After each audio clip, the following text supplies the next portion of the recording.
ഞാനിവിടെ ഒരു ചോദ്യം കണ്ടിട്ടുണ്ടാവുമല്ലോ അല്ലേ? എത്ര മാതാപിതാക്കൾക്ക് ഇവിടുന്ന് കൈ ഉയർത്താം? കൈ ഉയർത്തുന്നതുകൊണ്ട് മടിയൊന്നും കാണിക്കേണ്ടതില്ല. എത്ര മാതാപിതാക്കൾക്ക് ഉറപ്പിച്ച് പറയാൻ കഴിയും, എനിക്ക് എൻ്റെ മകനെ അല്ലെങ്കിൽ എൻ്റെ മകളെ അറിയാം? എത്ര ആൾക്ക് ഉറപ്പിച്ച് പറയാൻ കഴിയും? മാഷാ അല്ലാഹ്, ഒരുപാട് കൈകൾ ഉയരുന്നു. നമുക്ക് ഉത്തമ ബോധ്യമുണ്ട്. മക്കളപ്പുറത്ത് നിന്ന് ചിരിക്കുന്നുണ്ടാവും ചിലപ്പോൾ കേട്ടോ. അപ്പോൾ നമുക്ക് ഉത്തമ ബോധ്യമുണ്ട് നമ്മുടെ മകനെ അല്ലെങ്കിൽ നമ്മുടെ മകളെ നമുക്കറിയാമെന്നുള്ള കാര്യത്തിൽ. പക്ഷേ നമ്മൾ ഇത്തരത്തിൽ ഒരുപാട് സാമൂഹ്യ മാധ്യമങ്ങൾ ഉപയോഗിക്കുന്ന ആളുകളല്ലേ? ആണോ അല്ലോ? യെസ്. അതിൽ നമ്മുടെ മക്കളും ഈ സാമൂഹ്യ മാധ്യമങ്ങൾ ഉപയോഗിക്കുന്നുണ്ടല്ലോ. അതിൽ നിങ്ങൾക്ക് ഉറപ്പുണ്ടോ നിങ്ങൾ ഉപയോഗിക്കുന്നതും നിങ്ങളുടെ മക്കൾ ഉപയോഗിക്കുന്നതും ഈ സാമൂഹ്യ മാധ്യമങ്ങൾ ഒരേപോലെയാണെന്നുള്ളത്? നിങ്ങളും നിങ്ങളുടെ മക്കളും കാണുന്ന കണ്ടന്റുകൾ ഒരേപോലെയാണെന്നത്? നിങ്ങൾ ആ മക്കളുടെ അടുത്തൊന്ന് പോയിരിക്കുക. ആ കണ്ടന്റുകൾ ഒരുപക്ഷെ നിങ്ങളെ എൻ്റർടൈൻ ചെയ്യിക്കുന്നുണ്ടാവോ? നിങ്ങളെ ഇഷ്ടപ്പെടുത്തുന്നുണ്ടാവോ? അല്ലെങ്കിൽ നിങ്ങൾ കാണുന്ന കണ്ടന്റുകൾ നിങ്ങളുടെ മക്കളെ ഇഷ്ടപ്പെടുത്തുന്നുണ്ടാവോ? എൻ്റർടൈൻ ചെയ്യിക്കുന്നുണ്ടാവോ? അവർ നിങ്ങളുടെ കൂടെ വന്നിരുന്നത് കാണുമോ? ഉമ്മയുടെ കൂടെ കുറച്ചു നേരം പോയിട്ടൊന്ന് യൂട്യൂബ് കാണാം എന്ന് പറഞ്ഞു വരുന്ന മക്കൾ എത്ര ആളുകൾ കാണാറുണ്ട്? കയ്യിൽ ഫോണില്ലാത്തപ്പോൾ, കയ്യിൽ ഫോൺ കൊടുക്കാത്തപ്പോൾ അവർ ചെയ്തേക്കാം. എന്നാൽ ഉമ്മ, അവരുടെ കയ്യിൽ ഫോണുണ്ട്, അവർക്ക് ഫോൺ വേറെ ഉപയോഗിക്കാം. എന്നാൽ ഉമ്മ കാണുന്ന യൂട്യൂബ് കുറച്ചു നേരം, ഉപ്പ കാണുന്ന യൂട്യൂബ് കുറച്ചു നേരം കാണാം എന്ന് പറഞ്ഞ് പോയി വന്നിരിക്കുന്ന മക്കളുണ്ടോ? ഉണ്ടോ? ഇല്ലല്ലോ. അഥവാ നിങ്ങൾ കാണുന്ന കണ്ടന്റുകൾ, നമ്മൾ വിചാരിക്കും ഞാനും യൂട്യൂബ് കാണുന്നു, കുട്ടി യൂട്യൂബ് കാണുന്നു, അപ്പോൾ ഞാനും കുട്ടിയും എനിക്ക് ഭയങ്കര ബന്ധമാണ്, ഞങ്ങൾക്ക് കുട്ടി എന്ത് കാണുന്നൊക്കെ അറിയാം. ഇല്ല, നമ്മൾ കാണുന്ന രണ്ട് കണ്ടന്റാണ്, രണ്ട് രീതിയിലാണ്. നമുക്ക് രണ്ടുപേർക്കും രണ്ട് തരത്തിലാണ് കണ്ടന്റുകൾ സോഷ്യൽ മീഡിയ നൽകുന്നത്. ഇത് നമ്മൾ ജസ്റ്റ് ഒന്ന് യൂട്യൂബ് തുറന്നു നോക്കിയാലേ നമുക്ക് വരുന്ന സജഷനുകൾ മാത്രം നോക്കിയാൽ മതി. സജഷനുകളിൽ വയസ്സായ ഒരു 50-60 വയസ്സ് കഴിഞ്ഞ ഒരാളുടെ വയസ്സായി എന്ന് പറയല്ല കേട്ടോ. 50-60 വയസ്സ് കഴിഞ്ഞാൽ ഇപ്പോഴും യുവത്വം എന്നാണ് WHO ഒക്കെ പറയുന്നത്. ഓക്കെ, കുറച്ചുകൂടി മുതിർന്ന യുവാക്കൾ, 60 വയസ്സ് കഴിഞ്ഞ ആളുകൾ, അവരുടെ സോഷ്യൽ മീഡിയ ഫീഡും ഒരു 40 വയസ്സുകാരൻ്റെ, 30 വയസ്സുകാരൻ്റെ, 20 വയസ്സുകാരൻ്റെ, ഒരു 10 വയസ്സ് കഴിഞ്ഞ ഒരാൾ നോക്കുമ്പോൾ അതിൽ സജസ്റ്റ് ചെയ്യുന്ന കാര്യങ്ങൾ അത് ഒരുപോലെയല്ല. അതിനർത്ഥം എന്താണ്? ഇത് വ്യത്യാസമുള്ളതാണ്. വ്യത്യാസം ഉണ്ടെന്ന് നമ്മൾ മനസ്സിലാക്കണം. നമ്മളിപ്പോൾ പുതിയൊരു കാലത്തിൻ്റെ മാതാപിതാക്കളാണ്, പാരൻസ്. നമ്മൾ ആദ്യം മനസ്സിലാക്കണം, നമ്മൾ ജെൻസിയുടെ അഥവാ ജെൻസി എന്ന് പറയുമ്പോൾ കാലഘട്ടം അതിൽ എഴുതിയിട്ടുണ്ട്. അതിൽ രണ്ടാമത്തെ പകുതിയുടെ ഒക്കെ രക്ഷിതാക്കളാണെങ്കിൽ പ്രത്യേകം ശ്രദ്ധിക്കണം. നമ്മൾ വളരെ പുതിയൊരു യുഗത്തിൻ്റെ രക്ഷിതാക്കളാണ്. വളരെ പുതിയൊരു യുഗം എന്ന് പറഞ്ഞാൽ സഹസ്രാബ്ദങ്ങളായി ഈ ലോകത്തിന് പരിചയമില്ലാത്ത, സഹസ്രാബ്ദമായിട്ട് ഈ ലോകത്തിന് അറിവില്ലാത്തൊരു തരം മക്കളുടെ രക്ഷിതാക്കളാണ് നമ്മൾ. ആ തരം എന്ന് പറഞ്ഞാൽ നമ്മളും മക്കളും എൻ്റയർലി രണ്ട് ലോകത്ത് ജീവിക്കുന്ന അവസ്ഥ. ഇത് ആയിരക്കണക്കിന് കൊല്ലമായിട്ട് ഈ ലോകത്തില്ലാത്ത കാര്യമാണ്. ആയിരക്കണക്കിന് കൊല്ലമായിട്ടില്ല എന്ന് പറഞ്ഞാൽ ഇതിനു മുമ്പൊക്കെ എങ്ങനെയായിരുന്നു? ഒരു മാതാപിതാക്കൾക്ക് നിയന്ത്രണമുള്ള അവസ്ഥയിൽ മാത്രം, നിയന്ത്രണമുള്ള കാര്യങ്ങളിൽ മാത്രമേ മക്കൾ പോവൂ. മാതാപിതാക്കൾ വിടുന്ന സ്കൂളിലേക്ക്, മാതാപിതാക്കൾക്ക് പരിചയമുള്ള അയൽവാസികളുടെ അടുത്തേക്ക്, മാതാപിതാക്കൾക്ക് അറിയുന്ന അയൽവാസികളുടെ മക്കളുടെ അടുത്തേക്ക്, മാതാപിതാക്കളുടെ ബന്ധുക്കളുടെ അടുത്തേക്ക്, അവരുടെ മക്കളുടെ അടുത്തേക്ക്, ഇവിടേക്കേ മക്കൾ പോകുന്നുള്ളൂ. ഇവിടെ നിന്നേ മക്കൾ അടിസ്ഥാനപരമായ ശരിതെറ്റുകൾ മനസ്സിലാക്കേണ്ട പ്രായത്തിൽ, അഥവാ ആ പ്രായത്തിൽ ഒരു 13-14 വയസ്സാകുന്നത് വരെ ഈ ലോകത്തെ ഞാൻ എങ്ങനെ കാണണം, എന്താണ് ശരി, എന്താണ് തെറ്റ്, ഞാൻ എങ്ങോട്ട് പോകണം, എവിടെ നിന്ന് മാറി നിൽക്കണം, എവിടെയൊക്കെ പ്രവർത്തനങ്ങൾ സ്വീകരിക്കണം, എവിടെ നിന്നൊക്കെ എൻ്റെ പ്രവർത്തനങ്ങൾ മാറ്റിവെക്കണം എന്നിത്യാദിയുള്ള കാര്യങ്ങൾ കുട്ടി പഠിക്കുന്ന സമയത്ത് മാതാപിതാക്കളുടെ നിയന്ത്രണമുള്ള അവസ്ഥയിൽ മാത്രമേ കുട്ടിക്ക് അറിവുകൾ കിട്ടിയിരുന്നുള്ളൂ. ഏത് കാലം വരെ? വളരെ വളരെ കുറച്ച് കാലം മുന്നേ വരെ. അഥവാ നിങ്ങളുടെ മക്കൾ ഇപ്പോൾ കുറച്ചുകൂടെ ചെറിയ വയസ്സുള്ള ഒരു 20-25 വയസ്സ് താഴെയുള്ള കുട്ടികളുടെ ആ തലമുറ വരെ മാതാപിതാക്കളുടെ നിയന്ത്രണമുള്ള അവസ്ഥയിൽ മാത്രമേ കുട്ടികൾക്ക് ഈ കണ്ടന്റുകൾ കിട്ടിയിരുന്നുള്ളൂ. ഇന്ന് മാതാപിതാക്കൾക്ക് ഒരു നിയന്ത്രണവും ഇല്ലാത്ത അവസ്ഥയിൽ, മാതാപിതാക്കളുടെയും കുട്ടികളുടെയും ലോകം രണ്ടാകുന്ന അവസ്ഥയിൽ കണ്ടന്റുകൾ കിട്ടുന്നു എന്നുള്ളതാണ്. ഇപ്പോൾ കുറച്ച് മുമ്പ് വരെ നമ്മുടെ വീടുകളിൽ TV ആയിരുന്നു ഉണ്ടായിരുന്നത് എൻ്റർടൈൻമെൻറ്റിന് വേണ്ടിയിട്ട്. ടിവിയുടെ പ്രത്യേകത എന്താ അറിയോ? ടിവിയുടെ പ്രത്യേകത എന്ന് പറഞ്ഞാൽ ഒരു വീട്ടിൽ ഒരു കണ്ടന്റേ കാണുള്ളൂ. ഉമ്മയാ കണ്ടന്റാ കാണുന്നത്, ഉപ്പയാ കണ്ടന്റാ കാണുന്നത്. കുട്ടി എന്ത് കാണുന്നു എന്നുള്ളത് ഉമ്മാക്കും ഉപ്പക്കും അറിയാം. ഇന്ന് TV ആണ് എല്ലാ വീട്ടിലുള്ളത്. അല്ലെങ്കിൽ എല്ലാ വീട്ടിലെയും കുട്ടികൾ ആശ്രയിക്കുന്നത്, അവർ സ്വീകരിക്കുന്നത് TV ആണോ അല്ലെങ്കിൽ TVയുടെ കണ്ടന്റുകളെയാണോ? ഒരിക്കലല്ലോ. പേഴ്സണൽ ഡിവൈസുകളാണ്, കസ്റ്റമൈസ് ചെയ്യുന്ന, ഓരോരുത്തർക്കും സ്വയം കണ്ടന്റുകൾ തീരുമാനിക്കാൻ പറ്റുന്ന ഡിവൈസുകളാണ്. ഞാൻ വളരെ ലളിതമായിട്ടൊന്ന് 2 ഫോട്ടോകൾ കാണിച്ചു കേട്ടോ. ഇയാളെ കാണാറുണ്ടോ? ഇയാളുടെ കണ്ടന്റുകൾ കണ്ടിരിക്കാറുണ്ടോ? കണ്ടിരിക്കുന്ന ആളുകളുണ്ടാവും. ഫാമിലി വ്ളോഗാണ്, രസമുള്ള വ്ളോഗുകളാണ്. ഇയാളുടെ പേര് ഹനാൻ ഷാ എന്നാണ്. ഇയാളെ കാണാറുണ്ടോ? ഇയാളെ കണ്ട എത്ര പേരൻസ് ഉണ്ട്? ഇയാൾക്ക് കേരളത്തിൽ മലയാളികളായിട്ടുള്ള 7 ലക്ഷത്തിലധികം ഫോളോവേഴ്സ് ഉള്ള ആളാണ്. ആ 7 ലക്ഷത്തിൽ നമ്മൾ ഉൾപ്പെട്ടിട്ടില്ല എന്ന് മാത്രമല്ല, 7 ലക്ഷം ആളുകൾ ഫോളോ ചെയ്യുന്നൊരു മനുഷ്യൻ നമുക്ക് അറിയൂല. ഇയാളുടെ പേര് സായി OP എന്നൊക്കെയാണ്. ഇയാളറിയോ? ഇയാളെവിടെയും കണ്ടിട്ടുണ്ടോ? ഇയാളുടെ പേര് നിഹാദ് എന്നാണ്. ഇയാളുടെ പേര് പറഞ്ഞാൽ ചിലപ്പം, ഇയാളുടെ ID പറഞ്ഞാൽ ചിലപ്പോൾ ന്യൂസിലൊക്കെ ചിലപ്പോൾ കേട്ടിട്ടുണ്ടാവും. തൊപ്പി എന്നാണ് പറയാം. തൊപ്പി ഓക്കെ, അതാണ് നിഹാദ്. ഇനി വേറൊരാളുണ്ട്, ഈഗിൾ. ഓക്കെ, ഫോട്ടോ ഉൾപ്പെടുത്തിയിട്ടില്ല. ഈഗിളിനെ കേട്ടിട്ടുണ്ടോ നിങ്ങൾ? ഇത് ബോയ്സ് കാണുന്ന കണ്ടന്റുകൾ കേട്ടോ, ഞാൻ കുറച്ച് ഉൾപ്പെടുത്തിയിട്ടുള്ളൂ. ഇതല്ലാത്ത ഒരുപാട് കണ്ടന്റുകളുണ്ട്. ഈഗിൾ ഗെയിംസ് എന്നാണ് അവരുടെ ഐഡിൻ്റെ പേര്. നിങ്ങൾക്ക് അറിയില്ല, അല്ലെങ്കിൽ അധികം മാതാപിതാക്കൾക്കും അറിയില്ല. മനസ്സിലാക്കണം, മില്യൺസ് ഫോളോ ചെയ്യുന്ന നിഹാദിനൊക്കെ മില്യൺസ് ഫോളോ ചെയ്യുന്നുണ്ട്. മില്യൺസ് മലയാളികളായ കുട്ടികളിൽ മില്യൺസ് ആളുകൾ ഫോളോ ചെയ്യുന്നവർ നമുക്കറിവില്ലാത്തവരാണ്. അല്ലെങ്കിൽ മറ്റൊരു ഭാഷയിൽ പറഞ്ഞു കഴിഞ്ഞാൽ, കുട്ടികളെ സംബന്ധിച്ച് കേരളത്തിലെ ഏറ്റവും പോപ്പുലറായ ആളുകൾ മാതാപിതാക്കളെ സംബന്ധിച്ച് അപരിചിതരാണ്. ഏറ്റവും പോപ്പുലർ ആയിട്ടുള്ള ആളുകൾ മാതാപിതാക്കൾക്ക് അപരിചിതരാണ്, അവർക്ക് സ്ട്രേഞ്ചേഴ്സ് ആണ്. ഈ മാതാപിതാക്കളെ സംബന്ധിച്ച് കേരളത്തിലെ ഏറ്റവും പോപ്പുലർ ആയിട്ടുള്ള ചില ആളുകളെ പറ്റി നിങ്ങൾ മക്കളോട് ചോദിച്ചു നോക്കി. ചില പ്രഭാഷകരെ പറ്റിയോ, ചില ജേർണലിസ്റ്റുകളെ പറ്റിയോ, അല്ലെങ്കിൽ നിങ്ങൾ സംഭവമാണെന്ന് വിചാരിക്കുന്ന ചില ആൾക്കാരെ പറ്റി മക്കളോട് ചോദിച്ചു നോക്കി, അവർക്ക് പരിചയമേ ഇല്ലാത്ത ആൾക്കാരായിരിക്കും. അഥവാ മാതാപിതാക്കളെ സംബന്ധിച്ച് ഏറ്റവും പോപ്പുലറായ ആളുകൾ മക്കളെ സംബന്ധിച്ച് അപരിചിതരാണ്. മക്കളെ സംബന്ധിച്ച് ഏറ്റവും പോപ്പുലറായ ആളുകൾ മാതാപിതാക്കളെ സംബന്ധിച്ച് അപരിചിതരാണ്. ഈ ആളുകളെ കണ്ടു വളരുന്ന കുട്ടികൾ, ഇനി ശരിക്കും നിങ്ങൾ പറയും, ആ കുട്ടികളെ നിങ്ങൾക്ക് ശരിക്കും അറിഞ്ഞോളുന്നുണ്ടോ? അറിയുമെന്ന തെറ്റിദ്ധാരണയിലാണ് നേരത്തെ ഒരുപാട് കൈകൾ പൊങ്ങിയതെന്നാണ് ഞാൻ മനസ്സിലാക്കുന്നത്. അറിയാമെന്ന തെറ്റിദ്ധാരണയിൽ ചില ആളുകൾക്ക് അറിയായിരിക്കാം, പക്ഷേ ഒരുപാട് ആളുകൾക്ക് അറിയുമെന്ന തെറ്റിദ്ധാരണയാണ്. എനിക്ക് എൻ്റെ കുട്ടീനെ അറിയാമെന്ന്. ലളിതമായിട്ട് കുറച്ചു കാലം മുമ്പൊക്കെ മാതാപിതാക്കൾക്ക് പറയാൻ പറ്റിയിരുന്നൊരു കാര്യമായിരുന്നു, ഈ ഒരു 6ാം ക്ലാസ് 7ാം ക്ലാസ്സിലൊക്കെ പഠിക്കുന്ന കുട്ടിയെടുത്ത് ഈ പ്രായത്തിൽ എന്തൊക്കെ കളികൾ കളിക്കുന്നു എനിക്കറിയാം, നിന്റെ പ്രായം കഴിഞ്ഞിട്ട് തന്നെയാണ് ഞാൻ വന്നത്, അപ്പൊ ഈ പ്രായത്തിൽ എങ്ങോട്ടൊക്കെ പോവും, എന്തൊക്കെ ചെയ്യുമെന്ന് ആർക്കറിയാം?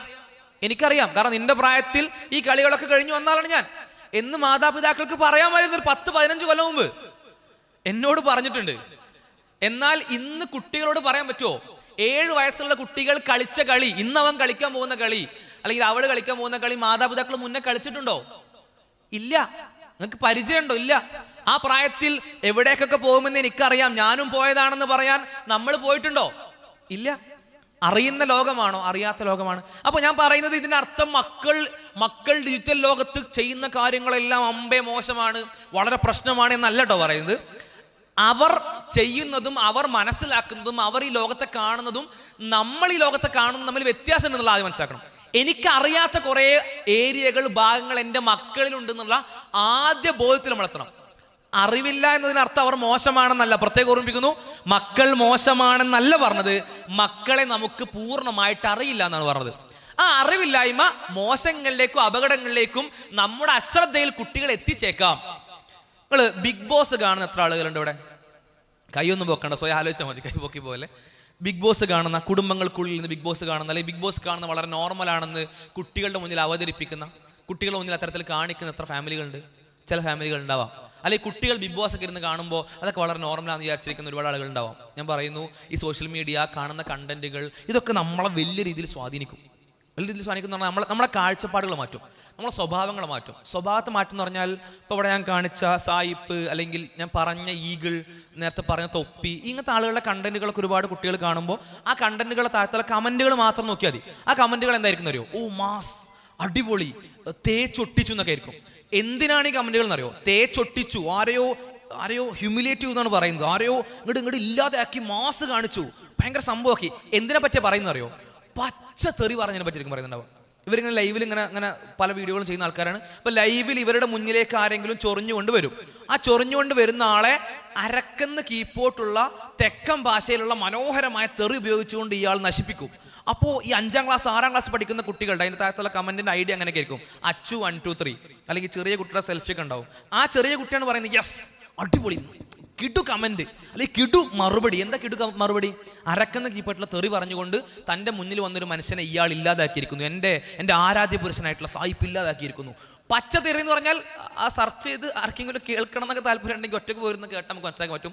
തെക്കൻ ഭാഷയിൽ കടുകട്ടി എന്താണ്, അങ്ങനെ കേൾക്കുമ്പോൾ തന്നെ ശരിക്കും ആ ഒരു ഫീൽ നമുക്ക് കിട്ടുന്ന തരത്തിലുള്ള തെറികൾ. ഇത് കുട്ടികളുടെ സ്വഭാവത്തെ കാര്യമായിട്ട് ബാധിക്കുന്നുണ്ട്. ഇത് മാസാണ് കുട്ടികൾ വിചാരിക്കുന്നുണ്ട്. ഇത് ചെയ്യുന്നെന്തോ സംഭവമാണ് കുട്ടികൾ വിചാരിക്കുന്നുണ്ട്. സോഷ്യൽ മീഡിയ സ്വഭാവത്തെ മാറ്റും, ഇനി കാഴ്ചപ്പാടിനെ മാറ്റും. നേരത്തെ പറഞ്ഞില്ലേ ഹനാൻ ഷാ എന്ന് പറയുന്ന ഒരു ഇൻഫ്ലുവൻസറിനെ പറ്റി പറഞ്ഞില്ല. ഞാൻ ഒരാളെയും ജഡ്ജ് ചെയ്യല്ല കേട്ടോ, ഒരാളെയും മോശക്കാരനാക്കി പറയുക എന്തെങ്കിലും അങ്ങനെ ഒരിക്കലും വിചാരിക്കരുത്. പക്ഷേ ഇത്തരം കണ്ടന്റുകൾ കാണുമ്പോൾ ഉണ്ടാകുന്ന വേറൊരു പ്രശ്നമുണ്ട്. ഭയങ്കരമായിട്ട് ജീവിതത്തെ താരതമ്യം ചെയ്യുന്ന കാഴ്ചപ്പാടുകൾ ആ തരത്തിൽ ബാധിക്കുന്ന അവസ്ഥ ഉണ്ട്. ഇത് പല കുട്ടികളുടെയും മനസ്സിൽ ഇപ്പോൾ യൂറോപ്പിലൊക്കെ വന്ന പുതിയ പഠനങ്ങൾ പ്രകാരം പറയുന്നത് ഏറ്റവും കൂടുതൽ ഗേൾസിനാണ് അത് കാണുന്നത്, ടീനേജിലുള്ള പെൺകുട്ടികൾക്കാണ് കാണുന്നത്. അഥവാ ആ കുട്ടികൾ എന്ത് ചെയ്യുന്നു, ഇൻസ്റ്റാഗ്രാമിൽ മറ്റൊരുപാട് കണ്ടന്റുകൾ കണ്ടിട്ട് ആ കണ്ടന്റിൽ തങ്ങളുടെ ജീവിതത്തെ താരതമ്യം ചെയ്യുന്നു. അവരുടെ ജീവിതം എത്ര അടിപൊളിയാണ്, അവരുടെ ജീവിതം എത്ര മനോഹരമാണ്, അവരിതൊക്കെ ചെയ്യുന്നു, അവരങ്ങോട്ട് പോകുന്നു ഇങ്ങോട്ട് പോകുന്നു, അവൻ്റെ ജീവിതം ഇങ്ങനെയാകുന്നു അങ്ങനെയാകുന്നു എന്നൊക്കെയുള്ള താരതമ്യങ്ങൾ തങ്ങളുടെ ജീവിതത്തിലേക്ക് കൊണ്ടുവരുന്നു. ഇത് അവരുടെ ജീവിതത്തെ ആഴത്തിൽ നിരാശയിലേക്ക് എത്തിക്കുന്നതാണ്. അപ്പോൾ ജീവിതത്തെ ഒരു ആവശ്യവുമില്ലാത്ത വിധം നമുക്ക് അൽഹംദുലില്ലാഹ് പടച്ച തമ്പുരാൻ തൗഫീഖ് ചെയ്ത് ജീവിതത്തിന്റെ സൗകര്യങ്ങളൊക്കെ കുഴപ്പമില്ലാത്ത രീതിയിൽ മുന്നോട്ട് പോകുന്ന അവസ്ഥയിൽ അനാവശ്യ താരതമ്യങ്ങളുടെ ബാധ്യത, ഓവർ ചോയ്സ് എന്ന് പറയും, ചോയ്സുകളുടെ അമിതമായ അല്ലെങ്കിൽ മുന്നിലുള്ള സാധ്യതകളുടെ അമിതമായിട്ടുള്ള ലഭ്യത കൊണ്ടുണ്ടാകുന്ന വലിയ നിരാശ, ഫോബോ എന്നൊക്കെ പറയും, ഫിയർ ഓഫ് ബെറ്റർ ഓപ്ഷൻ. വേറെ ബെറ്റർ ഓപ്ഷനുകൾ ഉണ്ടല്ലോ, ആ ഓപ്ഷനുകളിലേക്ക് എനിക്ക് എത്താമായിരുന്നല്ലോ എന്ന ഭയം, ഫിയർ ഓഫ് മിസ്സിങ് ഔട്ട് എന്ന് പറയും. വേറെ ആരുടെയൊക്കെയോ ജീവിതത്തിൽ ലഭിച്ച എന്തൊക്കെയോ കാര്യങ്ങൾ എനിക്ക് കിട്ടിയിട്ടില്ലല്ലോ. ഈ താരതമ്യങ്ങൾ കുട്ടികളുടെ മാനസികാരോഗ്യത്തെ വലിയ രീതിയിൽ ബാധിക്കുന്നുള്ളതാണ്. ഈവൻ മാതാപിതാക്കൾ തങ്ങൾക്ക് എന്തൊക്കെയോ ചെയ്തിട്ടില്ല, അവർ തങ്ങൾക്ക് എന്തൊക്കെയോ ജീവിത സാഹചര്യങ്ങൾ ഉണ്ടാക്കി തരുന്നതിൽ അവർ പരാജിതരായി പോയി എന്ന് ധരിക്കുന്ന അവസ്ഥയിലേക്ക് കുട്ടികളെത്താൻ ഈ താരതമ്യങ്ങൾ കാരണമാവുന്നതാണ്. ഇങ്ങനെ താരതമ്യം ചെയ്യുന്ന കുട്ടികളുണ്ട്. മറ്റൊന്ന് പറഞ്ഞാൽ ഇപ്പൊ നേരത്തെ ഞാൻ പറഞ്ഞ അതേ ഇൻഫ്ലുവൻസർ, ആ ഇൻഫ്ലുവൻസറിനെ കുറച്ചൊരു ഇസ്ലാമികമായിട്ട് വായിക്കുന്ന ആളുകളുണ്ട്. ഇസ്ലാമികമായ അത്യാവശ്യം നല്ല രീതിയിൽ ജീവിക്കുന്ന, അത്യാവശ്യം നിസ്കരിക്കാനൊക്കെ പറയുന്ന, ഉപ്പയൊക്കെ ഉള്ള നല്ലൊരു കുടുംബമാണെന്നൊക്കെ പറയുന്നുണ്ട്.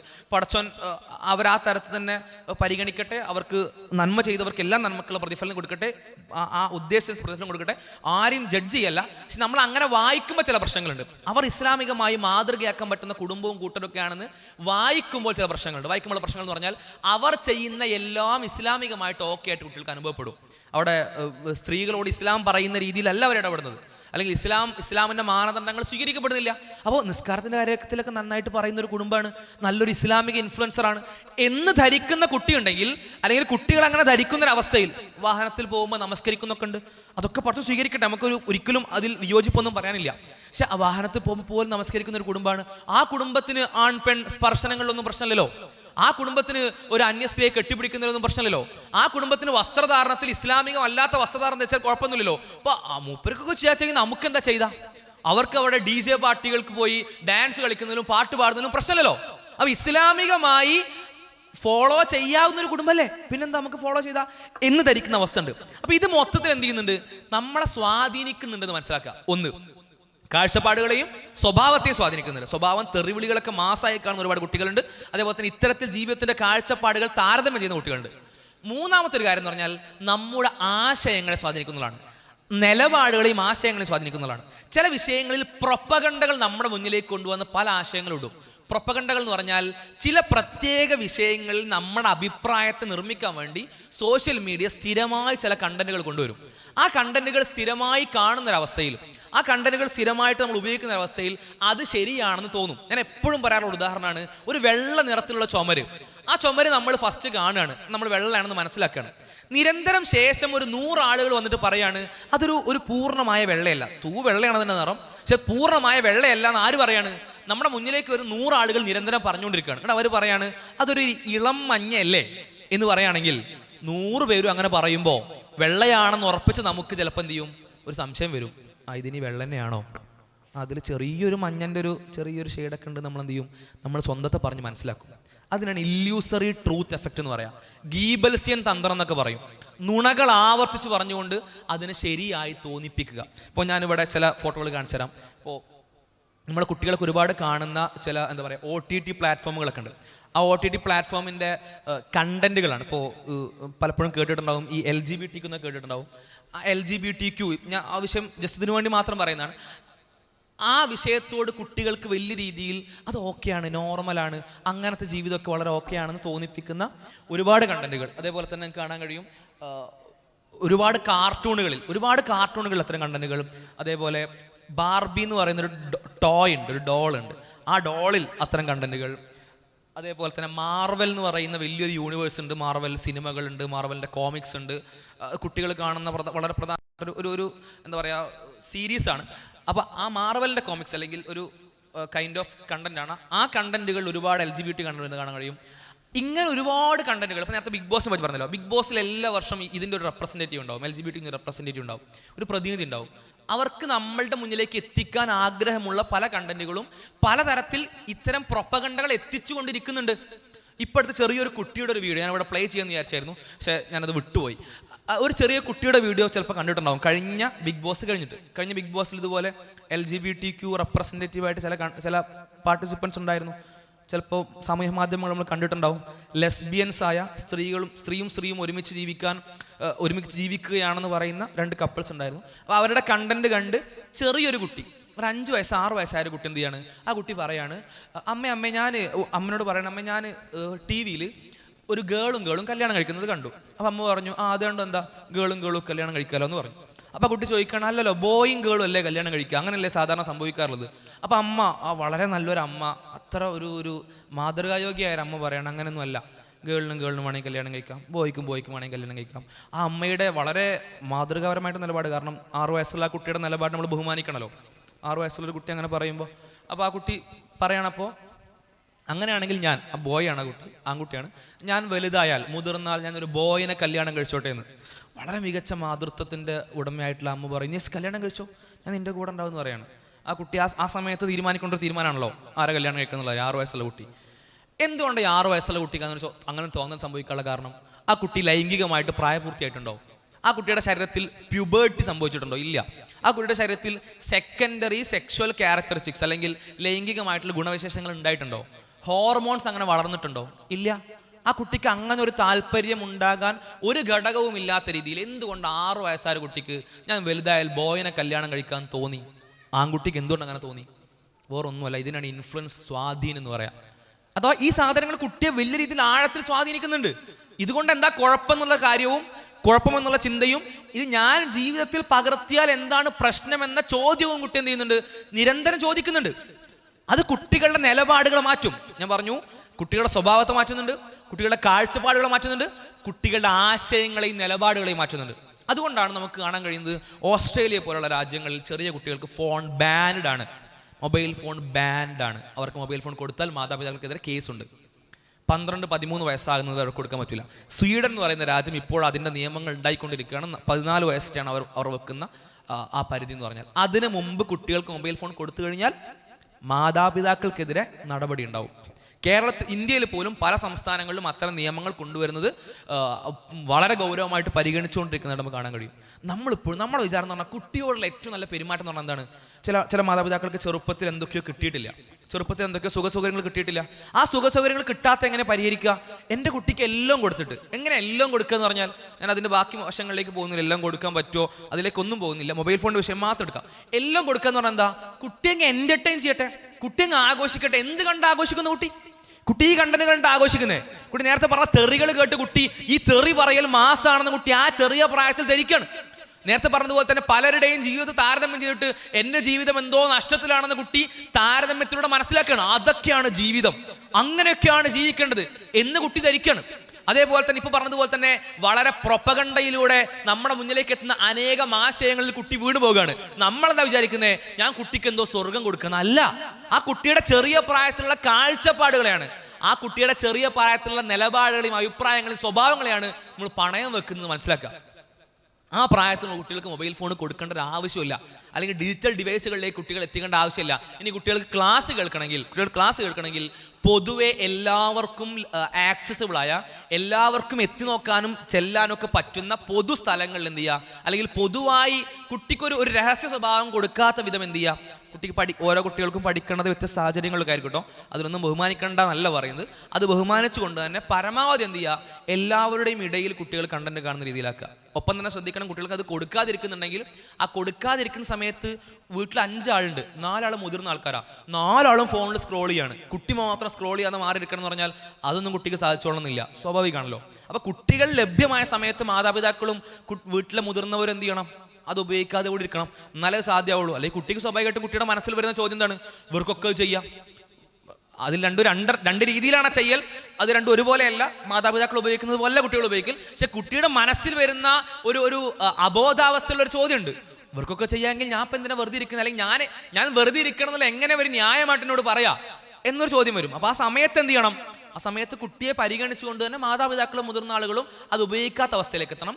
പക്ഷേ അത് കൊടുക്കുക എന്നുള്ളത് ഒന്നിനും പരിഹാരമല്ല. ഇപ്പോൾ ചില ആളുകൾ ഭക്ഷണം കഴിക്കാൻ വേണ്ടി കുട്ടികൾക്ക് ഇത് കൊടുക്കുന്ന ആളുകളുണ്ട്.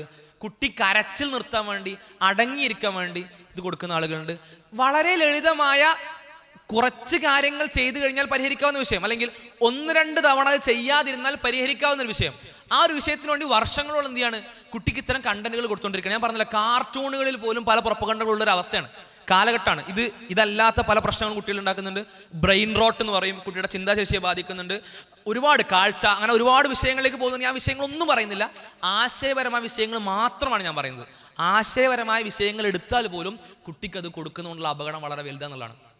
ഭക്ഷണം കിട്ടാതെ, ഭക്ഷണം മുന്നിൽ ഉണ്ടായിട്ട് ഭക്ഷണം കഴിക്കാതെ മരിച്ച ഏതെങ്കിലും കുട്ടികളും കേട്ടിട്ടുണ്ടോ? അങ്ങനെ സംഭവിച്ചിട്ടുണ്ടോ? ഭക്ഷണം മുന്നിലുണ്ട്, കുട്ടി കഴിക്കാൻ നിലപാടെടുക്കുന്നില്ല, തീരുമാനിക്കുന്നില്ല, അങ്ങനെ മരണപ്പെട്ടു പോയ കുട്ടികളെ അങ്ങനെ സംഭവിക്കുമോ? കുട്ടി വാശി പിടിച്ച് കുറച്ച് കാര്യമായിരിക്കും. അപ്പൊ കുട്ടി എന്താ പഠിക്കുക? ലേണിംഗ് നടക്കുന്നുണ്ടല്ലോ കുട്ടിയിൽ ചെറിയ പ്രായത്തിൽ. ആ കുട്ടി അവിടെ പഠിക്കുന്ന എന്താ? ഞാൻ കരഞ്ഞാൽ എന്തും നടക്കും, ഉമ്മന്റെ ഏത് നിലപാടും എനിക്ക് മാറ്റാം, കരച്ചിൽ മതി, വാശി മതി. ആ വാശിന്ന് കുട്ടി മാറണമെങ്കിൽ എന്ത് ചെയ്യണം? ഇത് കൊണ്ട് നടക്കില്ല. ചില കാര്യങ്ങൾക്ക് നീ എത്ര വാശി പിടിച്ചാലും നടക്കില്ല എന്ന് കുട്ടിയെ ജീവിതം കൊണ്ട് പഠിപ്പിക്കാൻ പറ്റണം. അതിലേക്ക് കടക്കുന്നില്ല, ഇർഷാദ് സാറിന്റെ വിഷയത്തിൽ വിശദമായിട്ടത് വരും.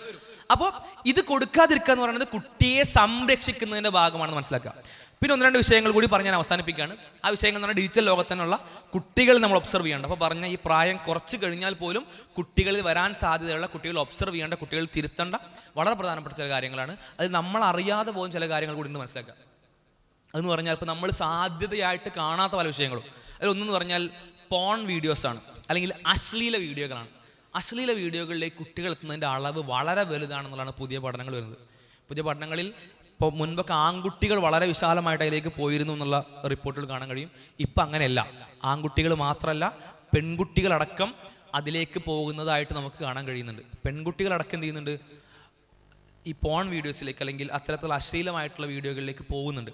ഇപ്പോൾ ഞാൻ ലാസ്റ്റ് ചില ക്യാമ്പുകൾ, ചില സർവേകൾ എടുത്തിട്ടുണ്ടായിരുന്നു ക്ലാസ് എടുക്കാൻ പോകുമ്പോൾ. അപ്പോൾ ഞാൻ ആരും നിങ്ങളെ ഉത്തരം കാണില്ല, മറുപടി കാണില്ല എന്ന ഉറപ്പ് കൊടുത്തുകൊണ്ട് അവരുടെ ചില ഉത്തരങ്ങൾ വാങ്ങുകയാണ്. ആ ഉത്തരങ്ങളിൽ ആൺകുട്ടികളിൽ വലിയ വിഭാഗം, 80% ആൺകുട്ടികൾ ഈ ടീനേജ് പ്രായത്തിൽ പ്യൂബേർട്ടി കഴിഞ്ഞു കഴിഞ്ഞാൽ അവരിതിലേക്ക് എത്തുന്നുണ്ടെങ്കിൽ, പെൺകുട്ടികളിൽ പോലും 3-1 കുട്ടി ഇത് കാണുന്നുണ്ട്. സ്ഥിരമായിട്ട് കണ്ടുകൊണ്ടിരിക്കുക എന്നല്ലോ പറയുന്നത്, ഇതിലേക്ക് എത്തുന്നുണ്ട്. അവർ ഒരു തവണയെങ്കിലും ഇത് കണ്ടിട്ടുണ്ട്. ഒന്ന് ആലോചിക്കുക, എത്ര അപകടം ആലോചിക്കാൻ. പെൺകുട്ടികൾ എന്ന് പറയുമ്പോൾ നമുക്കറിയാം, ലൈംഗികമായിട്ട് പോളിഗമസ് അല്ല. പുരുഷന്മാരത്ര ശരീരം കൊണ്ടോ ഹോർമോണുകൾ കൊണ്ടോ അത്ര ആക്റ്റീവായിട്ടുള്ള ആളുകളല്ല. പുരുഷന്മാരുടെ അത്രത്തോളം ഈ സ്വഭാവം കാണിക്കാൻ സാധ്യത സ്വാഭാവികമായിട്ടില്ലാത്ത ആളുകളാണ്. അവർ പോലും ഇത്ര എത്തുന്നുണ്ടെങ്കിൽ ഇന്നത്തെ കാലഘട്ടത്തിൻ്റെ ആ വിഷയത്തിലുള്ള അപകടത്തിനെ തോന്നുന്നു മനസ്സിലാക്കി. ഇതിന് പല കാരണങ്ങളായിരിക്കും ഉണ്ടാവുക. ഒന്ന്, ഇവരെങ്ങനെയെങ്കിലുമൊക്കെ സാമൂഹ്യ മാധ്യമങ്ങളോട് എത്തിപ്പെടാനുള്ള സാധ്യതയുണ്ട്. 1. 2 എന്ന് പറഞ്ഞാൽ ഇവരുടെ കൂട്ടുകാർക്കിടയിൽ ഇങ്ങനത്തെ കണ്ടന്റുകളെ കാണുന്നത് എന്തോ ഭയങ്കര സംഭവമാണ്. അതെന്ന് പറഞ്ഞാൽ എന്തോ നേടുന്നത് പോലെയാണ്. അവരെന്തോ സംഭവം നേടി, അവരുടെ ഇടയിൽ ഭയങ്കര മുകളിൽ മികച്ചു നിൽക്കുന്ന ആളുകളായിട്ട് മാറി ഇങ്ങനത്തെ കണ്ടന്റുകൾ കാണുക, ഇതിൻ്റെ കഥകൾ പറയുക. അപ്പോൾ കൂട്ടുകെട്ടിനിടയിൽ എന്തോ സംഭവം നേടിയതുപോലെയാണ് അവർക്ക് സ്വയം അനുഭവപ്പെടുക. ഈ പ്രായത്തിൽ ഏറ്റവും വലിയ പ്രഷർ എന്ന് പറഞ്ഞാൽ കൂട്ടുകാരുടെ പ്രഷറാണ്. അത് അവരെ തെറ്റുകൊണ്ടൊന്നും കാര്യമില്ല. കൂട്ടുകെട്ടിലേക്ക് പോകരുത്, കൂട്ടുകാരുടെ ഒരു കൂട്ടുകാർ പറയുന്നത് കേൾക്കരുതെന്ന് പറഞ്ഞിട്ട് കാര്യമില്ല. ഏറ്റവും നല്ല കൂട്ടുകെട്ടിലേക്ക് കുട്ടികൾ എത്തിക്കുക എന്നാണ് ഏറ്റവും പ്രധാനം. കൂട്ടുകെട്ട് എങ്ങനെയാണോ അങ്ങനെയായിരിക്കും കുട്ടി, അതൊരു സംശയമില്ല. പ്രവാചകനും പറയുന്നതാണ്, അൽ മർഉ അലാ ദീനി ഖലീലിഹി, തൻ്റെ കൂട്ടുകാരൻ്റെ സ്വഭാവത്തിലും ദീനിലുമായിരിക്കും ഒരു മനുഷ്യനുണ്ടാവുക എന്നുള്ളത് പ്രവാചകൻ വ്യക്തമായിട്ട് പറയുന്ന കാര്യമാണ്. അപ്പൊ അത് കൂട്ടുകെട്ട് മികച്ചതാക്കുക എന്നുള്ളതല്ലാതെ കൂട്ടുകാർ പറഞ്ഞതുപോലെ ചെയ്യാതിരിക്കുക എന്ന് പറയുന്ന കാര്യം ഒരു കുട്ടിക്ക് സാധിക്കുന്ന കാര്യമല്ല. അപ്പൊ കൂട്ടുകാർക്കിടയിൽ ഭയങ്കര സംഭവമൊക്കെ വേണ്ടിയിരിക്കും അത് ചെയ്യുന്നുണ്ടാകാം. ഇത് അവരുടെ ജീവിതത്തിൽ എത്തിക്കുന്ന അപകടങ്ങൾ എന്ന് പറഞ്ഞാൽ വളരെ വളരെ വിശാലമാണ്, വളരെ ആഴത്തിലാണ്. ചില അപകടങ്ങൾ എന്ന് പറഞ്ഞാൽ ഒന്ന് ഇതാണ്, അവരുടെ ഇപ്പോൾ ചില കുട്ടികളുടെ വിചാരം എന്ന് പറഞ്ഞാൽ ഇതെല്ലാവരും കാണുന്നതാണ്, ഇത് വളരെ സ്വാഭാവികമാണ്, വളരെ നോർമലാണ്, ഈ വീഡിയോസൊക്കെ കണ്ടിട്ട് തന്നെയാണ് എല്ലാവരും വളർന്നതെന്നൊക്കെയാണ്. ആരും അങ്ങനെയല്ല വളർന്നതെന്നുള്ളത് കുട്ടികൾക്ക് ആദ്യം മനസ്സിലാക്കി കൊടുക്കണം. അല്ലെങ്കിൽ കുട്ടികൾ ഇവിടെ ഉണ്ടെങ്കിൽ അവരത് കേൾക്കണം. ഇത് വളരെ പുതിയ കാലത്തെ പുതിയൊരു പ്രശ്നമാണ്. മുൻ കാലഘട്ടങ്ങളിലും സ്വാഭാവികമായിട്ടും ഇത്തരം അശ്ലീല കണ്ടന്റുകളിലേക്ക് ആളുകൾ എത്തിയിരുന്നു. പക്ഷെ അതിൻ്റെ തോത് ഇങ്ങനെയല്ല. എപ്പോഴെങ്കിലും കിട്ടുന്ന ഒരു വായനയോ ഒരു വീഡിയോയോ അതിനുവേണ്ടി അടിപിടി കൂടുന്ന കൗമാരങ്ങളോ യുവാക്കളോ, അതുപോലെയല്ല ഇന്ന് ഇന്റർനെറ്റിന്റെ കാലത്ത് ഒരു ക്ലിക്കിൽ മില്യൺ കണക്കിന് കണ്ടന്റുകൾ ലഭ്യമാകുന്ന ഒരു കാലം. അങ്ങനെയല്ല. സ്ഥിരമായി വ്യത്യസ്തമായ കണ്ടന്റുകളിലേക്ക് എത്താനും അതിലേക്ക് അഡിക്റ്റഡ് ആകാനും സാധ്യതയുള്ള ഈ കാലത്തെ പോലെയല്ല പഴയ കാലം എന്ന് പറഞ്ഞാൽ. അഥവാ സ്ഥിരമായി ആളുകൾ കാണുന്ന ഒരു കാര്യമാണല്ലോ, നോർമൽ ആണല്ലോ. അല്ല, നോർമൽ അല്ല. സ്ഥിരമായിട്ട് ഒരുപാട് ആളുകൾ ചെയ്യുന്ന കാര്യമല്ല. ഇതിലേക്ക് എത്തുന്ന ഒന്നാമത്തെയോ രണ്ടാമത്തെയോ തലമുറ മാത്രമാണ് ഈ പ്രായത്തിലുള്ള കൗമാരക്കാരായിട്ടുള്ള നമ്മളെ മക്കൾ. ഒന്നാമത്തെയോ രണ്ടാമത്തെയോ തലമുറ മാത്രം. അതിന്റെ അപകടങ്ങൾ ഇപ്പോൾ തന്നെ വളരെ വിശാലമായിട്ട് കാണുന്നു. ഇപ്പോൾ ചില ഫാമിലി കൗൺസിലിങ്ങുകളിലൊക്കെ കേസ് സ്റ്റഡി ആയിട്ട് നമുക്ക് കാണാൻ പറ്റും. ഫാമിലി കൗൺസിലിംഗിൽ മനസ്സിലാക്കുകയാണ് ഭാര്യയും ഭർത്താവും തമ്മിൽ ഭയങ്കര പ്രശ്നം. ആ ഭയങ്കര പ്രശ്നത്തിന് പറഞ്ഞാൽ പൊതുവായ ഒരുപാട് കാരണങ്ങൾ അവർ പറയുന്നു. പക്ഷെ ആഴത്തിലേക്ക് ഒരു കൗൺസിലർ ചികഞ്ഞു പോകുമ്പോഴാണ് മനസ്സിലാക്കാൻ പറ്റുന്നത് ഈ പ്രശ്നത്തിന്റെ ഏറ്റവും പ്രധാനപ്പെട്ട കാരണം എന്ന് പറഞ്ഞാൽ ഈ പാർട്ട്നേഴ്സിൽ ഏതോ ഒരാൾ ഇത്തരത്തിൽ അശ്ലീല ചിത്രങ്ങൾക്ക് അഡിക്റ്റ് ആണെന്നാണ്. അശ്ലീല ചിത്രങ്ങൾക്ക് അഡിക്റ്റ് ആണോ, നിങ്ങളുടെ ദാമ്പത്യ ജീവിതം മുന്നോട്ട് വ്യക്തമായി നല്ല രീതിയിൽ മുന്നോട്ട് പോയില്ല. ലൈംഗിക ജീവിതത്തിൽ സംതൃപ്തി ഉണ്ടാവില്ല. ഒരുപാട് പഠനങ്ങൾ നമുക്ക് കാണാൻ കഴിയും, ഒരുപാട് കൗൺസിലിംഗ് എക്സ്പീരിയൻസുകൾ കാണാൻ കഴിയും. അഥവാ കുട്ടികൾ എന്ത് ചെയ്യാണ്, ഈ പ്രായത്തിലെ ചില ചെറിയ സുഖങ്ങൾക്ക് വേണ്ടിയിട്ട് അല്ലെങ്കിൽ കൂട്ടുകാർക്ക് മുമ്പിൽ ആളാവാൻ വേണ്ടിയിട്ട് എന്ത് ചെയ്യാണ്, തൻ്റെ അത്രയും കാലഘട്ടം നീണ്ടു നിൽക്കുന്ന ദാമ്പത്യ ജീവിതത്തെ റിസ്ക് ചെയ്യാണ്, അല്ലെങ്കിൽ അതിനെ സാക്രിഫൈസ് ചെയ്യാണ്, അതിനെ നഷ്ടപ്പെടുത്തുകയാണ്. മാത്രമല്ല ചില ആളുകളുടെ മനസ്സെന്ന് പറഞ്ഞാൽ വളരെ വിയേർഡായ വൃത്തികെട്ട ലൈംഗിക ചിന്തകൾ ഉണ്ടാവുന്നതാണ്. വളരെ വൃത്തികെട്ട ലൈംഗിക ചിന്തകൾ. ഈവൻ ചില ആളുകൾക്ക് വിസർജ്യത്തോട് പോലും ആകർഷണം ഉണ്ടാകുന്ന തരത്തിൽ അവർ അധപ്പതിക്കുന്നതാണ്. ഇത്തരം കണ്ടന്റുകളിലേക്ക് നിരന്തരം എത്തിയിട്ട് വെറൈറ്റികളെ അവരിൽ ഒരു ഉത്തേജനം ഉണ്ടാക്കും. വെറൈറ്റി ഇല്ലെങ്കിൽ അവർക്ക് ഉത്തേജനം ഉണ്ടാവില്ല. ഇത് കണ്ടിട്ടേ ആ ഉത്തേജനം ഉണ്ടാകാൻ വേണ്ടി വെറൈറ്റിയിലേക്ക് പോയി വളരെ വൃത്തികെട്ട ഫാന്റസികളിലേക്ക് പോകുന്ന ആളുകളുണ്ട്. മാത്രമല്ല കണ്ടന്റുകളുടെ വ്യത്യസ്തതയ്ക്ക് വേണ്ടിയിട്ട് വളരെ മോശം എന്ന് പറയാൻ പറ്റുന്ന ഇൻസെസ്റ്റ് അല്ലെങ്കിൽ അഗമ്യഗമനം. ഈ അഭിനയിക്കുന്ന രണ്ടുപേർ അഥവാ ഇത്തരം വീഡിയോകളിൽ അഭിനയിക്കുന്ന രണ്ടുപേർ, ഈ രണ്ടുപേരും അച്ഛനും മകളും ആണെന്ന് അറിഞ്ഞു കഴിഞ്ഞാൽ, അമ്മയും മകനും എന്ന് അറിഞ്ഞു കഴിഞ്ഞാൽ, അഥവാ ഇവർ അടുത്ത ബന്ധുക്കളാണെന്ന് അറിഞ്ഞു കഴിഞ്ഞാൽ ഈ വീഡിയോ കാണുന്ന ആളുകൾക്ക് സംതൃപ്തി കൂടുന്നതാണ്, അല്ലെങ്കിൽ സംതൃപ്തി കൂടുന്നുള്ളതും. അതുകൊണ്ട് ഇത്തരം വീഡിയോകളുടെ കണ്ടന്റുകളാണ് ഇപ്പോൾ ഇത്തരത്തിൽ സൈറ്റുകളിൽ കൂടുതൽ ലഭ്യമായിട്ടുള്ളതാണ് അവസാനം റീസെന്റ് വരുന്ന 2 ഇയേഴ്സിൽ ഒരുപാട് പഠനങ്ങൾ പറയുന്നത്. അഥവാ അത്തരം കണ്ടന്റുകളിലേക്ക് പോലും ആലോചിക്കണം, എത്ര അപകടം ആലോചിക്കണം. അത്തരം കണ്ടന്റുകളിലേക്ക് പോലും അങ്ങനെ വായിക്കപ്പെടുന്ന അവസ്ഥയിലേക്ക് പോലും എന്ത് ചെയ്യുന്ന ഒരുപാട് കുട്ടികൾ എത്തുന്നതാണ്. ഇത് അവരുടെ ജീവിതത്തെ വളരെ നെഗറ്റീവായിട്ട് ബാധിക്കും, പ്രത്യേകിച്ച് ഭാവി ജീവിതത്തെ ബാധിക്കും. ഒന്ന്, ഭാവി ജീവിതത്തെ ബാധിക്കും എന്നുള്ളത് ഒന്ന്. 2, നമ്മളെങ്ങാൻ മക്കളിൽ ഇത് കാണുകയാണെങ്കിൽ, മക്കളിൽ ഇത് ഒബ്സർവ് ചെയ്യുകയാണെങ്കിൽ അവരെ തിരുത്താനാണ് നമ്മൾ ശ്രദ്ധിക്കേണ്ടത്. അവരെ ഭയങ്കരമായിട്ട് മാറ്റി നിർത്തി അവഗണിച്ച് അവർക്ക് ജീവിതത്തോടെ വെറുപ്പുണ്ടാകുന്ന രീതിയിലേക്ക് ഒരു നിലപാടിലേക്ക് പോകാനല്ല നമ്മൾ ശ്രമിക്കേണ്ടത്. തെറ്റാണ്, വലിയ തെറ്റാണ്. പക്ഷേ നമ്മളവരെ തിരുത്താണ് വേണ്ടത്. ഇപ്പോൾ അവർ കാണുന്ന കണ്ടന്റുകൾ ഞാൻ അവസാനം പറഞ്ഞല്ലോ, എനിക്കത് ആവർത്തിക്കാൻ പ്രയാസമുണ്ട്. അവസാനം പറഞ്ഞ തരത്തിലുള്ള വളരെ നമുക്ക് കാണാൻ പ്രയാസകരമായിട്ടുള്ളൊരവസ്ഥയിൽ തന്നെ മകനെ മകളെ കണ്ടാൽ പോലും വളരെ പ്രയാസകരമാണ്, സങ്കടകരമാണ്, തിരുത്തണം. പക്ഷെ അത് കണ്ടു എന്നുള്ളതുകൊണ്ട് ആ മകനെ മൊത്തത്തിലങ്ങ് മാറ്റിവെച്ച് അല്ലെങ്കിൽ അവന് ജീവിതത്തോടെ വെറുപ്പുണ്ടാകുന്ന രീതി അവനെ മാറ്റി നിർത്തി, നീ ഇങ്ങനെയാണല്ലേ, നീ ഇങ്ങനെയാണോ ഈ കുടുംബത്തിലുള്ള ആളുകളെയും കാണുന്നത് എന്നൊക്കെ ചോദിച്ച് അവൻ്റെ ജീവിതത്തെ ഓൾറെഡി പ്രയാസമായിരിക്കണം ഉണ്ടാവുക, ചിലപ്പോൾ നിർത്തുന്ന താല്പര്യത്തിലൊക്കെ ഉണ്ടാവും. അതിനെ കൂടുതൽ പ്രയാസത്തിലേക്ക് എത്തിക്കരുതെന്നുള്ളതാണ് ഒരു കാര്യം. 2 എന്ന് പറഞ്ഞാൽ ഇത് സംഭവിക്കുന്നുണ്ടോ എന്നുള്ള കാര്യം ഗൗരവമായി, ആൺകുട്ടികളാണെങ്കിൽ ഒരു പരിധിയിലധികം സാധ്യതയുണ്ട്, പെൺകുട്ടികളിൽ പോലും ആ സാധ്യത കാണുന്നുണ്ടെന്നുള്ളതാണ് ഗൗരവകരമായിട്ട് എന്ത് ചെയ്യണം, മാതാപിതാക്കൾ ശ്രദ്ധിക്കണം എന്നുള്ളതാണ്. രണ്ടാമത്തെ ഒരു കാര്യം എന്ന് പറഞ്ഞാൽ അതിനോട് ചേർത്തുകൊണ്ട് മനസ്സിലാക്കേണ്ടത് ഈ പ്രായത്തിൽ ഇത്തരം കണ്ടന്റുകൾക്ക് ഒരുപാട് കണ്ട്, അല്ലെങ്കിൽ ഇനി കണ്ടന്റുകൾ കാണാത്ത കുട്ടികളാണെങ്കിലും കൂട്ടുകാർക്കിടയിൽ നിന്ന് ഇത്തരത്തിലുള്ള ഒരുപാട് വിഷയങ്ങളെ പറ്റി ഇങ്ങനെ പല സംസാരങ്ങളും കേൾക്കുന്നുണ്ടാവും. അപ്പോൾ ആ ചിന്ത സ്വാഭാവികമായിട്ടും ഒന്ന് കൗമാരമായി കഴിഞ്ഞാൽ, പ്യൂബേർട്ടി, പ്രായപൂർത്തി ശാരീരികമായിട്ട് ആയിക്കഴിഞ്ഞ ചിന്തകൾ വരുമല്ലോ.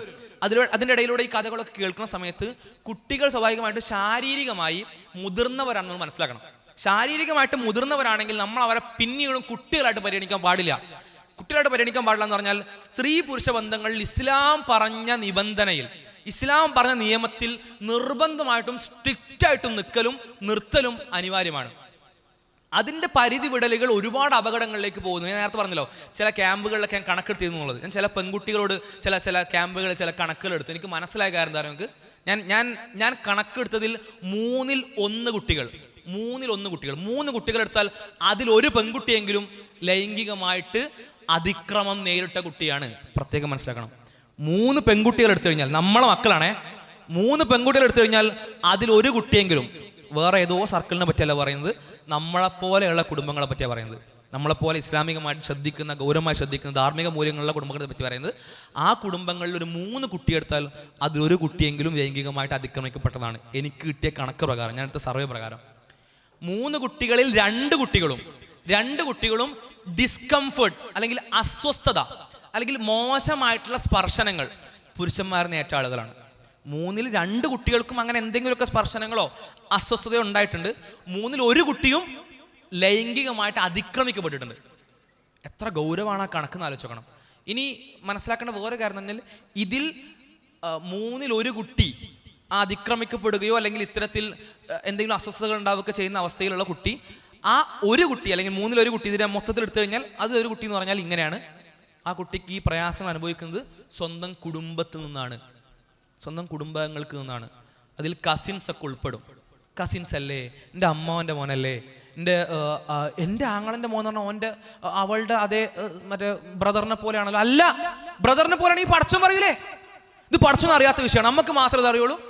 നമ്മൾ വിചാരിച്ചു നമുക്കിതറിയാം. ഈ പടച്ചോൻ വേറെ ആൾക്കാരുടെ വിഷയത്തിൽ പറഞ്ഞൊക്കെ ശരിയായിരിക്കും, പക്ഷെ ഇത് നമുക്കറിയില്ല. ഇത് അവർ ആങ്ങളും പെങ്ങളും അല്ല, നമുക്ക് മാത്രമേ നമ്മളെ മക്കളെ പറ്റി അറിയുള്ളൂ. പടച്ചോനൊന്നും അറിയില്ലേ? പടച്ചോൻ അറിയാതിരിക്കുക എങ്ങനെയാ? പടച്ചോൻ പറയുന്നു അവർ അന്യ സ്ത്രീയും അന്യ പുരുഷന്മാരുമാണ്, മഹ്റമുകളല്ല, വിവാഹബന്ധം ഹറാമായ ആളുകളല്ല.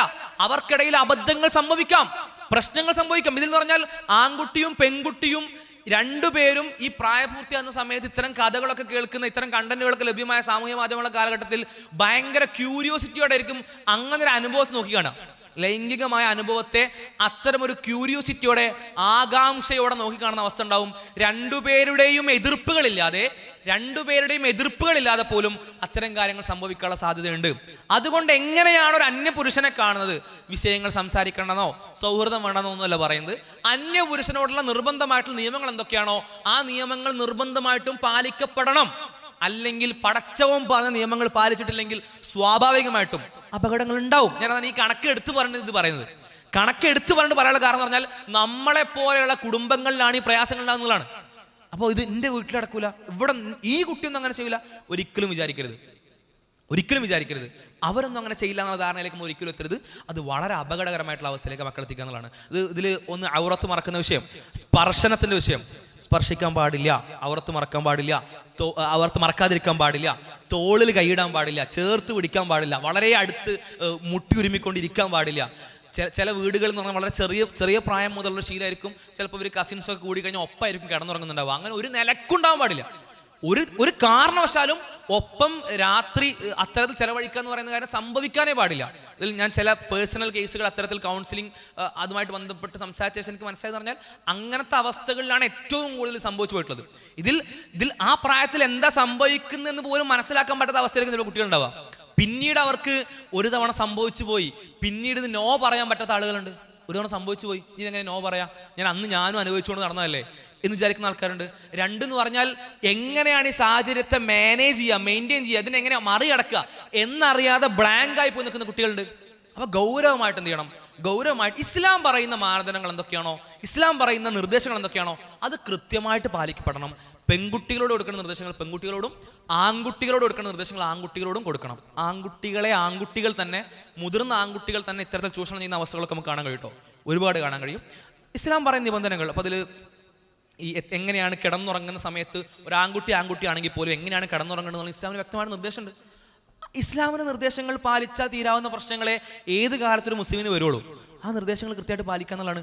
കാലം മാറുമ്പോൾ നിയമം മാറാൻ പറ്റൂലല്ലോ, അല്ലെങ്കിൽ കുടുംബം മാറുമ്പോൾ, ആൾക്കാർ മാറുമ്പോൾ നിയമം, എനിക്ക് ഈ നിയമം പ്രശ്നമല്ല, വേറെ ആൾക്കാർക്ക് ആ നിയമമൊക്കെ വളരെ ഗൗരവമായിട്ട് വേണ്ട കാര്യം, അങ്ങനെ പറയാൻ പറ്റൂലല്ലോ. അപ്പം അത് ഗൗരവമായിട്ടും ശ്രദ്ധിക്കാം. പിന്നെ മറ്റൊന്ന്, ഇത്തരത്തിൽ കുട്ടികൾ നേരിടുന്ന വല്ല അതിക്രമങ്ങളും, ചിലപ്പോൾ ചില മുതിർന്ന പുരുഷന്മാരൊക്കെ ഇത്തരത്തിൽ പെൺകുട്ടികളെ ചൂഷണം ചെയ്യുന്നതായിട്ടുള്ള, അതും കുറച്ചുകൂടി അതിര് കടന്നിട്ട് ചൂഷണം ചെയ്യുന്നതായിട്ടുള്ള ഒരുപാട് വാർത്തകൾ കാണാൻ കഴിയും. അങ്ങനത്തെ ഒരു ന്യൂസൊക്കെ മാതാപിതാക്കളുടെ മുന്നിലേക്ക് എത്തുകയാണെങ്കിൽ ഒരു കാരണവശാലും അതിനെ അവഗണിക്കരുത്.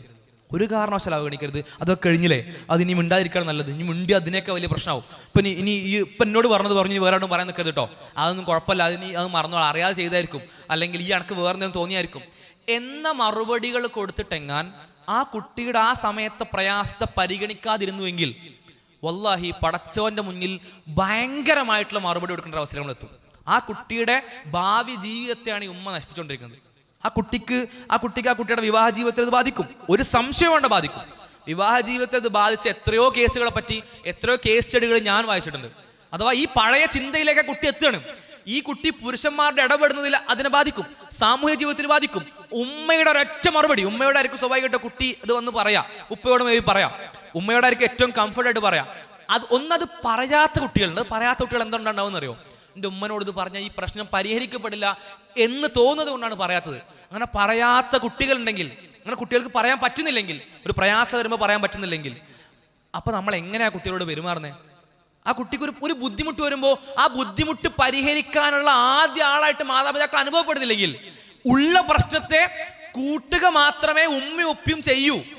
എനിക്കൊരു 10 ഇപ്പം എൻ്റെ പ്രശ്നത്തിന്റെ അളവ്, ഉമ്മ അറിഞ്ഞാൽ 10 എന്നുള്ളത് 15 ആവും. ഇതാണ് ഒരു കുട്ടിയുടെ ചിന്താഗതിയെങ്കിൽ ഈ പ്രശ്നം നീ പരിഹരിച്ചിട്ടില്ലെങ്കിലും വേണ്ടില്ല, ഉമ്മ അറിയരുത് കേട്ടോ എന്ന് പറയുന്ന ആൾക്കാരുണ്ട്. ഈ പ്രശ്നം നീ പരിഹരിച്ചിട്ടില്ലെങ്കിലും വേണ്ടില്ല, ഉമ്മ അറിയരുത്. അപ്പൊ ആ കുട്ടിയുടെ മനസ്സിൽ ഉമ്മ ആരാ? ഈ പ്രശ്നത്തെക്കാൾ വലിയ പ്രശ്നമോ? എനിക്ക് ഇതൊരു പ്രശ്നമല്ല, ഇത് ഈ പ്രശ്നം അങ്ങനത്തെ കുഴപ്പമില്ല, പക്ഷെ ഉമ്മയൊപ്പി അറിയരുത് കേട്ടോ. അതിനകത്ത് എന്താ? ഉമ്മയൊപ്പി ഈ പ്രശ്നത്തെക്കാൾ വലിയ പ്രശ്നമാണോ? അപ്പൊ എങ്ങനെയാണ് നമ്മൾ മക്കളോട് പെരുമാറുന്നത്? അവർക്ക് നമ്മളോട് പറയാനുള്ള സ്പേസ് ഉണ്ടോ? 2, പറഞ്ഞു കഴിഞ്ഞാൽ നമ്മൾ എങ്ങനെയാണ് പ്രതികരിക്കുന്നത്? ആ പ്രതികരണം കുട്ടിയുടെ പ്രശ്നം പരിഹരിക്കുന്ന രീതിയായിരിക്കണം. അപ്പുറത്ത് ഈ ദുരുപയോഗം ചെയ്ത മനുഷ്യനെ സംരക്ഷിക്കുന്ന രീതിയിലോ അയാൾ ഈ സ്വഭാവം മറ്റൊരാളെടുത്ത് പ്രകടിപ്പിക്കുന്ന രീതിയിലോ ആവരുത്. അയാൾ ആ പ്രശ്നം ചെയ്തു, ആ തെറ്റ് ചെയ്ത ഒരു മനുഷ്യന് കൊടുക്കുന്ന പ്രിവിലേജ് അല്ലല്ലോ ഈ ഇരയായിട്ടുള്ള മകൾക്ക് കൊടുക്കേണ്ട, അല്ലെങ്കിൽ ആ കുട്ടിക്ക് കൊടുക്കേണ്ട മികച്ച അവസ്ഥയാണല്ലോ നമ്മുടെ മുന്നിൽ ഗൗരവമായിട്ട് പരിഗണനയായിട്ട് ഉണ്ടാവേണ്ടത്. അപ്പോൾ അയാളിനി എത്ര വലിയ ആളായിക്കോട്ടെ, അയാളിനി ഏതൊക്കെ തരത്തിൽ സമൂഹത്തിൽ വിലയുള്ള മനുഷ്യനായിക്കോട്ടെ, ആ മനുഷ്യൻ ചെയ്യാൻ പാടില്ലാത്ത കാര്യമാണ് ചെയ്തത്. ഇനിയും ആ മനുഷ്യൻ ഒരുപാട് കുട്ടികളുടെ ഭാവി ജീവിതത്തെ നശിപ്പിക്കാൻ സാധ്യതയുണ്ട്. ആ മനുഷ്യനെ എന്ത് വില കൊടുത്തും തിരുത്തുക തന്നെ വേണം. തങ്ങളുടെ മക്കളെ അങ്ങനത്തെ മക്കളെ കൗൺസിലിങ്ങിന് കൊണ്ടുപോയി കുറച്ച് സെഷനുകൾ തെറാപ്പി എടുത്ത് മാനസികമായിട്ട് ആ കുട്ടി അതിൽ നിന്ന് റിക്കവർ ആകുന്നവരെ കുട്ടിയെ സഹായിക്കാൻ മാതാപിതാക്കൾ ബാധ്യത എന്നുള്ളതാണ് പ്രത്യേകം പറയുന്നത്. അപ്പോൾ ഞാൻ എൻ്റെ വാക്കുകൾ അവസാനിപ്പിക്കുകയാണ്. തുടക്കം മുതൽ പറഞ്ഞ കാര്യങ്ങൾ ഓർമ്മയിൽ ഉണ്ടാവുമെന്ന് വിചാരിക്കുന്നു. അത്തരം തിരുത്തലുകൾ നമ്മുടെ ജീവിതത്തിൽ വരുത്തുമെന്നും പ്രതീക്ഷിക്കുന്നു. ഇൻഷാ അല്ലാഹ് നമ്മെ അനുഗ്രഹിക്കുമാറാകട്ടെ. അസ്സലാമു അലൈക്കും വറഹ്മത്തുള്ളാഹി.